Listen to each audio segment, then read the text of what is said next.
நீயா நானால கர்லகட்டை சுற்றியே ஃபேமஸான கவின் தக்ஷணாமூர்த்தி அவர்கள் தான் இருக்காங்க. பிரமிடில் அவங்க ஸ்டூடெண்ட் செஞ்சு காட்டுன்னு சொல்லி சொன்னாங்க. தென் என்னை பார்த்துட்டு ஓகே இல்லை நீங்கள் வந்து கண்டஸ்டண்டாக உட்காருங்க சொல்லி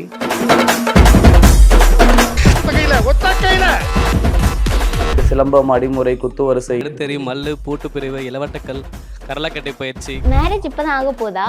ஆமாம். வீட்டில் திட்டுவாங்கன்னு சொல்லிட்டு நீயா நானா ஷோவில் சொல்லியிருந்தீங்க.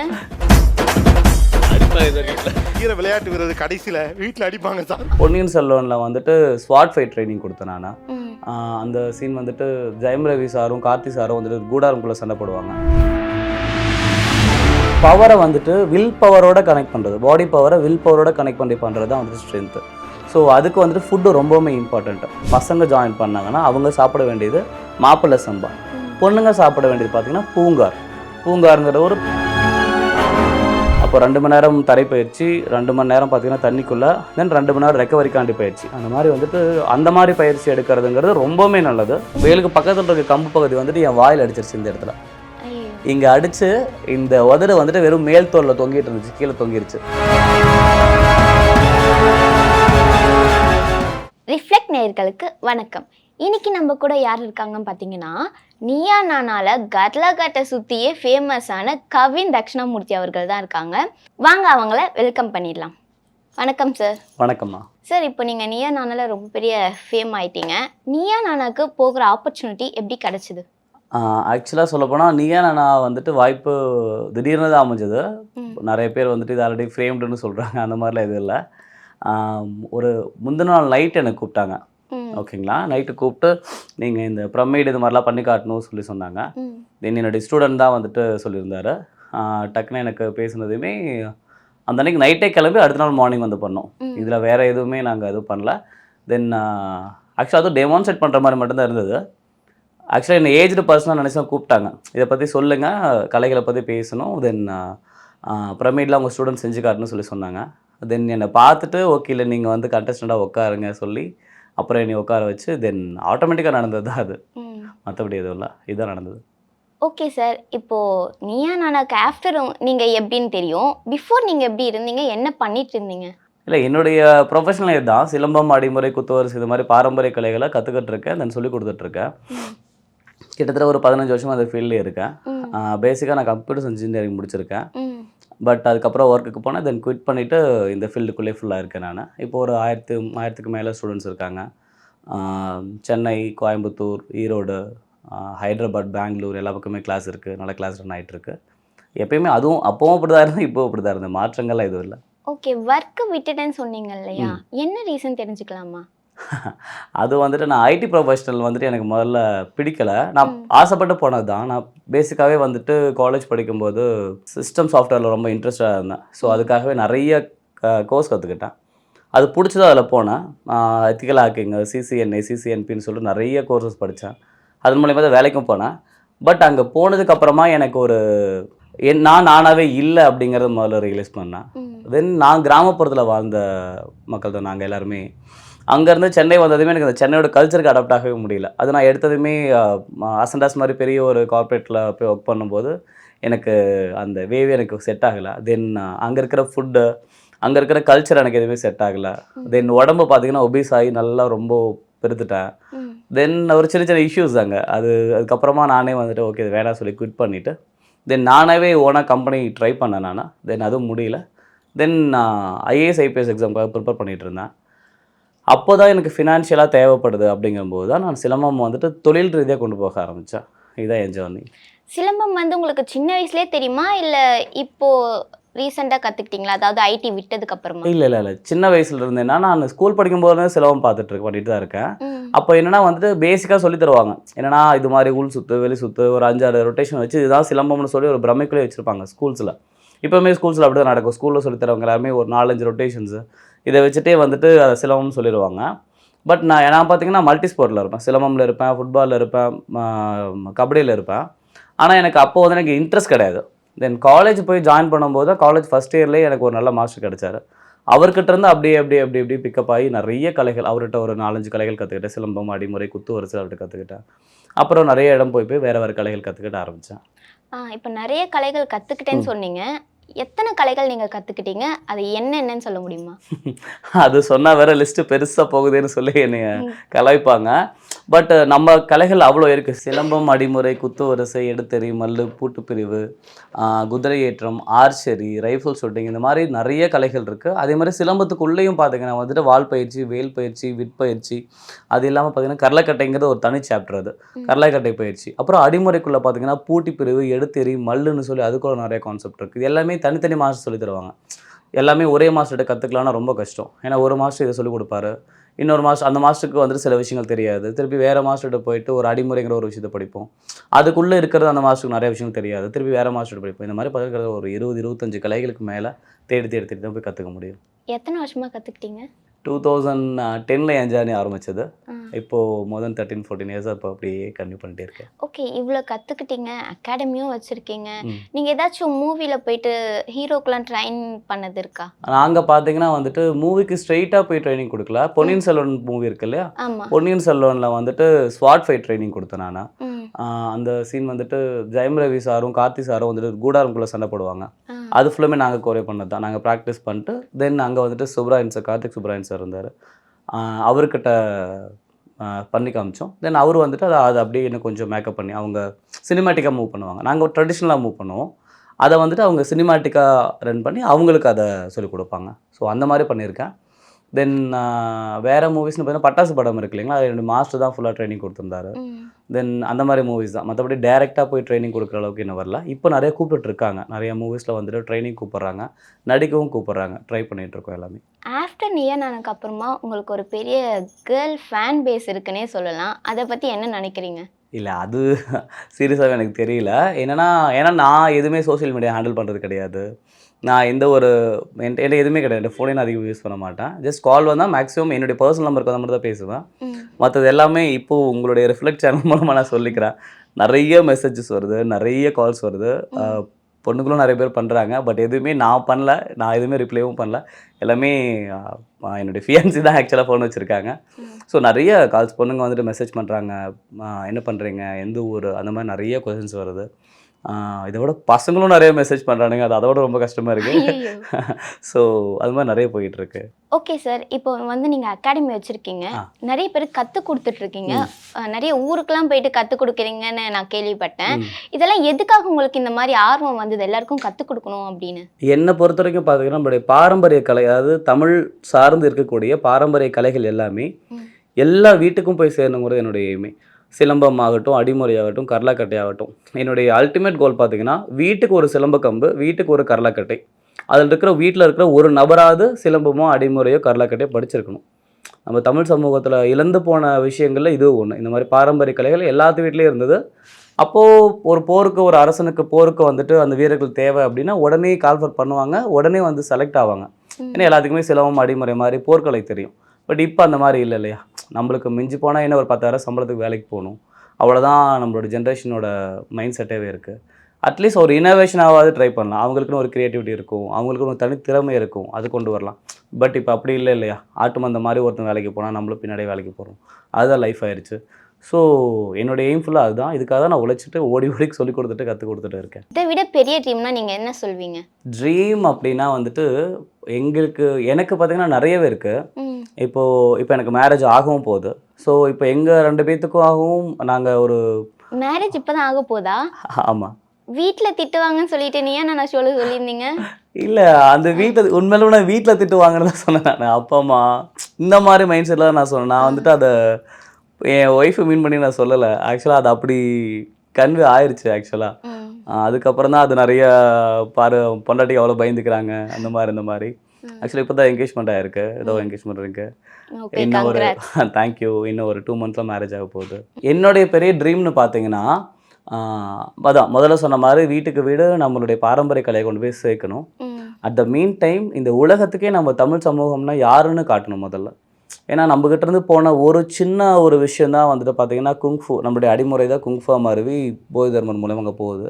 அப்போ ஒருத்தர் கற்றுக் கொடுத்த ஒரு ஆர்ட்டை ஒரு தேசமே வந்துட்டு அவங்க அவ்வளோ அக்வயர் பண்ணி அந்த நாடே வந்துட்டு கிட்டத்தட்ட ஒரு 40% பீப்புள் இன் சைனா வந்துட்டு அந்த கலையை கற்றுக்குறாங்க. எல்லாத்துக்குமே தெரியுது. சாவ்லிங் டெம்பிள் மாதிரி ஒரு மிகப்பெரிய ஒரு பிளாட்ஃபார்ம் அமைச்சு கொடுத்துருக்காங்க. ஏன்னா அவங்களுடைய கண்ட்ரிக்கும் அவங்களுடைய முன்னோர்களுக்கும் தெரிஞ்சிருக்கு. இதையும் விட்டுட்டோன்னா நம்மளுக்கால ஜெயிக்க முடியாது. அந்த ஒரு டாமினண்ட்டாக இருக்கணும் அப்படின்னா நம்மளுக்கு பவர் இருக்கணும். முதல்ல உடம்புல பவர் இருக்கணும்னு அவங்களுக்கு ஒரு மைண்ட் செட் இருக்குது.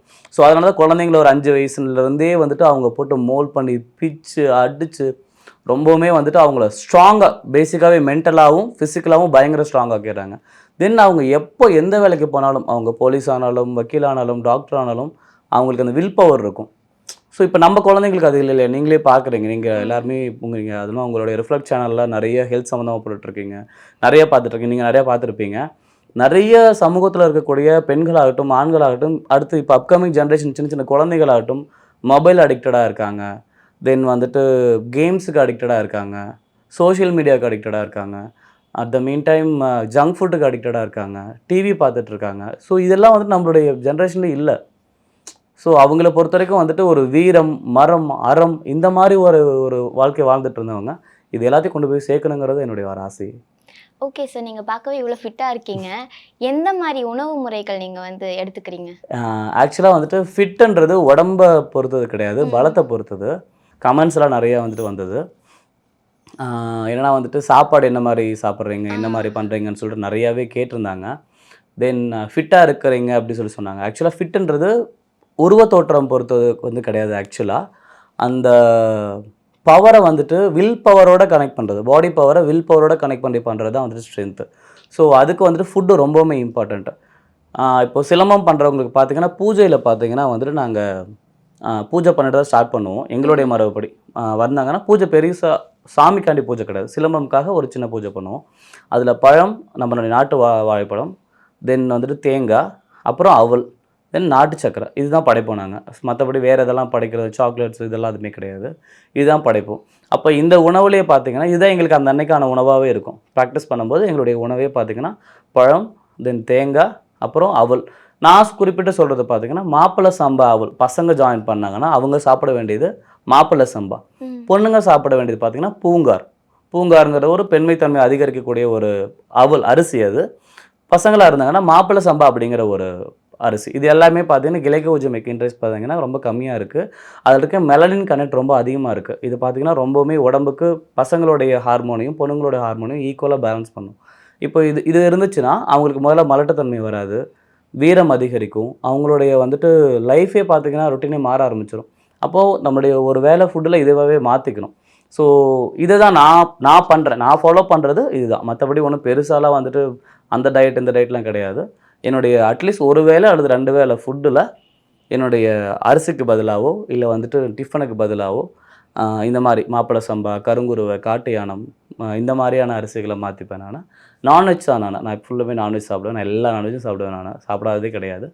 ஸோ நார்மலான ஃபுட்டு, ஆனால் எதை சாப்பிட்டாலும் ஒர்க் அவுட் பண்ணிடணும். அட்லீஸ்ட் ஒரு 2 to 3 hours, ரொம்ப கூட வேண்டாம், அட்லீஸ்ட் ஒரு 1 hour. இப்போ இருக்க ஜென்ரேஷன்லாம் நான் கிட்டத்தட்ட பார்த்தீங்கன்னா 10 hours ஒர்க் அவுட் பண்ணுவோம். காலையில் 5 மணி நேரம், சாயந்தரம் போய் பண்ணுவீங்களா இல்லை உங்ககிட்ட இருக்க? இல்லை, ஒர்க் அவுட்னா வந்துட்டு எங்களுக்கு இந்த மாதிரி தரைப்பயிற்சியே ஒர்க் அவுட் ஹெவியாக இருக்கும். இப்போ லாஸ்ட் ஒரு 10 to 20 டேஸாக வந்துட்டு நான் வந்துட்டு மினிஸ்ட்ரி ஆஃப் டூரிசம் கீழே வந்துட்டு ஒரு ட்ரைனிங் போனேன். நான் வாட்டர் ஸ்போர்ட்காண்டி அங்கே வந்து நேவி ஆஃபீஸர் தான் ட்ரைனிங் கொடுத்தாங்க. நான் ரொம்ப வருஷம் கழிச்சு என்னுடைய ட்ரைனிங் மறுபடியும் பார்த்த மாதிரி இருந்து. கடல்லே வந்துட்டு காலையில் 6 மணி நேரம் உடற்பயிற்சி இருக்கும். அப்போ 2 மணி நேரம் தரைப்பயிற்சி, 2 மணி நேரம் பார்த்தீங்கன்னா தண்ணிக்குள்ளே, தென் 2 மணி நேரம் ரெக்கவரிக்காண்டி பயிற்சி. அந்த மாதிரி வந்துட்டு அந்த மாதிரி பயிற்சி எடுக்கிறதுங்கிறது ரொம்பவுமே நல்லது. அப்போ தான் உடம்புல இருக்க பேட் கொலஸ்ட்ரால்ஸ் போகும், நல்ல ஒரு வில் பவர் கிடைக்க ஆரம்பிக்கும். பட் இப்போ இருக்கிறவங்க அட்லீஸ்ட் ஒரு 1 hour ஆகுது walking, jogging, at least ground workout, at least gym workout, மாதிரி ஏதாவது ஒன்று பண்ணணும். ஓகே சார், இப்போ நீங்கள் அகாடமி நடத்திட்டு இருக்கீங்க. அதில் எந்த மாதிரி ஏஜ் குரூப் இருக்கிறவங்க வந்து சேருவாங்க, எந்த மாதிரிலாம் சொல்லிக் கொடுக்குறீங்க, எத்தனை வகை ஆயக்கலைகள் சொல்லிக் கொடுக்குறீங்க? இப்போ எங்கள் அகாடமியில் இப்போ சோழகம்னு தான் என்னுடைய அகாடமி பேர். எங்களுடைய அகாடமியில் பார்த்தீங்கன்னா வந்துட்டு சிலம்பம், அடிமுறை, குத்துவரசு, நான் கற்றுக்கிட்ட அனைத்து கலைகள்லையும் எதில் நான் தேர்ச்சி அதிகமாக பெற்றுக்கணும் அந்த கலைகள் எல்லாமே சொல்லி கொடுத்துட்ருக்கேன். இப்போ பார்த்தீங்கன்னா வந்துட்டு ஏஜ் லிமிட்டுன்னு பார்த்தீங்கன்னா எங்கிட்ட 5 வயசுலேருந்து நான் சேர்த்துப்பேன். ஆனால் இப்போ ஒரு 2.5 வயசு 3 வயசுலேயே குழந்தைகள் கொண்டு வந்து விட ஆரம்பிக்கிறாங்க. இப்போ ஒரு டாக்டரோட குழந்தைய சேர்த்தாங்க. அவங்க அப்பாவும் அம்மாவும் டாக்டர், அவங்க தாத்தா பார்த்தீங்கன்னா வக்கீல். இந்த மாதிரி ஒரு பெரிய ஒரு அண்ணா நகர்லேயே ஒரு மிகப்பெரிய ஃபேமிலியிலேருந்து வர பேக்ரவுண்ட் இருக்குது அந்த குழந்தை. 2 வயசு 4 மாதத்தில் கொண்டு வந்து விட்டாங்க என்கிட்ட. இப்போ ஒரு 1.5 வருஷமாக என் கூட தான் இருக்கான். அவங்கள கேட்டால் வந்துட்டு நான் எனக்கே கஷ்டமாக இருக்கும். அவன் எதுவுமே பண்ண மாட்டேன்றா, எதுக்கு தேவையில்லாமல் ஃபீஸை கட்டி கொண்டு வந்து விட்டுட்டு இருக்கீங்கன்னு நானே வாயை திறந்து கேட்டேன். ஆனால் அவங்க அவ்வளோ நாலேஜ் இருக்கவங்க சொல்கிற வார்த்தை, அந்த காலத்தில் நம்மளுடைய முப்பாட்டன் காலத்தில் வந்துட்டு இந்த மாதிரி போர் பயிற்சி சாதாரணமாக நடந்துட்டு இருந்திருக்கும். அப்போ நம்ம குழந்தைங்கள பார்த்தே வளர்ந்துருக்கும். அப்போது அந்த குழந்தைங்க பார்த்தே வளரும். அந்த வேர்வைனா என்னென்னு தெரியும், கஷ்டம்னா என்னென்னு தெரியும், ஒரு மாஸ்டருக்கு கீழே ஒரு மரியாதை கற்றுக் கொடுறதுனா என்னென்னு தெரியும், அப்புறம் உணவு பழக்கம் தெரியும், ஒர்க் அவுட் பண்ணுறதுனா என்னென்னு தெரியும். அதே மாதிரி அந்த ஸ்மெல் இருக்குது இல்லைங்களா, அந்த வேர்வை ஸ்மெல். இப்போல்லாம் குழந்தைங்களுக்கு வேர்க்கிறதே கிடையாது. நீங்கள் பார்த்தீங்கன்னா முழுன்னு இருப்பாங்க, வேர்க்கிறதுங்கிறதே கிடையாது. ஆனால் அப்போ வந்துட்டு அந்த வேர்க்கிறதுங்கிறது சாதாரணமாக இருக்கும். வெயில் அதிகமாக விளையாடுவாங்க, நார்மலாகவே டேன் ஆவாங்க. இதெல்லாம் வந்துட்டு இயற்கையாக நடந்தது.